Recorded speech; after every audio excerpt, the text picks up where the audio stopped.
दोस्तों, ईद उल अज़हा के मौका पर तकरीबन 30% लोग हैज़ा, बदहज़मी, मैदा की तज़ाबियत का शिकार होकर अस्पताल की सैर के लिए रवाना हो जाते हैं।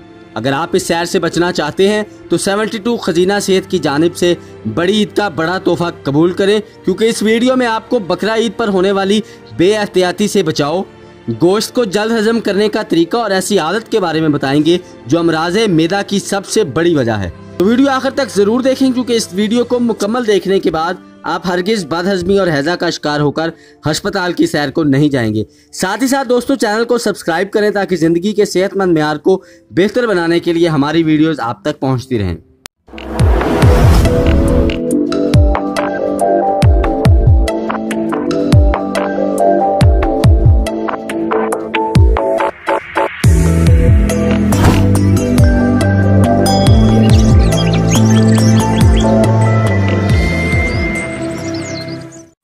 मेरा नाम है मुशारफ अबरार और मैं बतौर तालिब इल्म तिब आपकी खिदमत में हाजिर हूँ।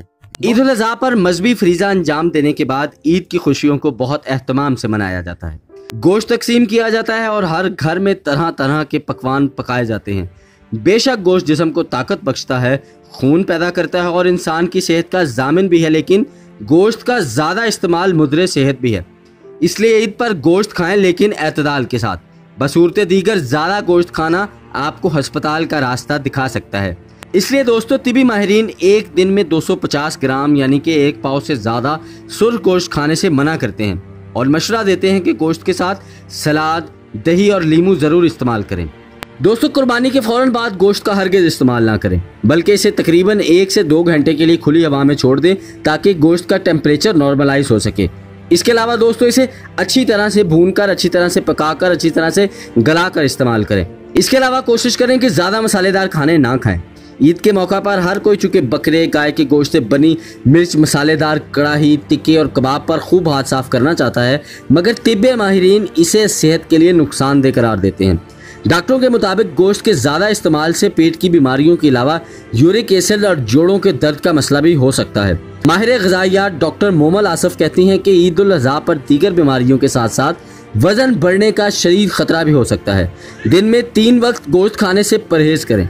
इसलिए गोश्त के शदीद शदाई अफराद को मशवरा है कि मुतदल खाने के लिए दीगर अशिया बखसूस सब्जियों, फलों और पानी का ज़्यादा इस्तेमाल करें। साथ ही साथ ईद उल अज़हा के मौका पर खाने में बेतदादी से बचने के लिए चर्बी से पाक और तेल और घी के बगैर पकवानों को अपनी खुराक का ज़्यादा से ज़्यादा हिस्सा बनाएं ताकि फैट्स कम से कम मिकदार में खुराक का हिस्सा बन सकें।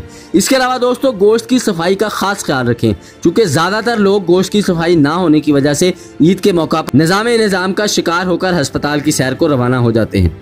और दोस्तों, जिस आदत की बात मैंने इंट्रो में की थी, अब उसका जिक्र करते हुए मैं आपको बताता हूं कि सॉफ्ट ड्रिंक्स का इस्तेमाल इंतहाई खतरनाक है।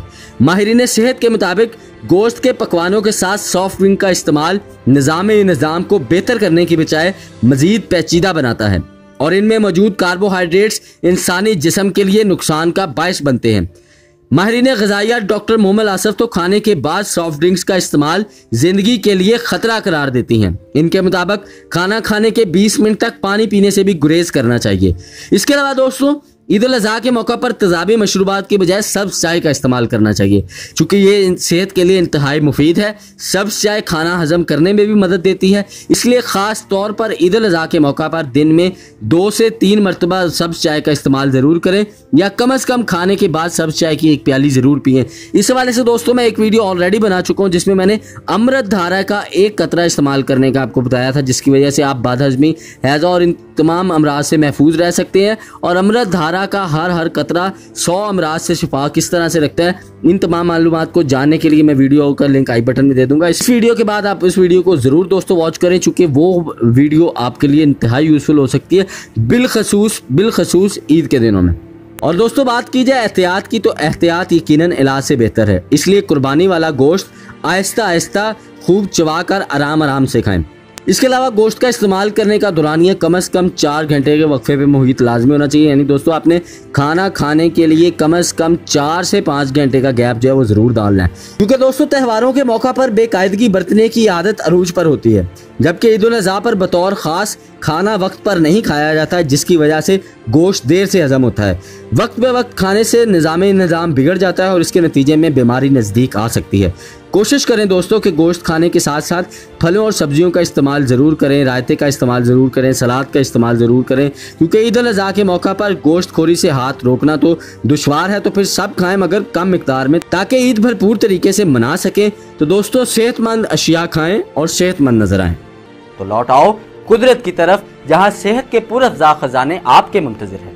तंदुरुस्ती मुबारक, पाकिस्तान जिंदाबाद।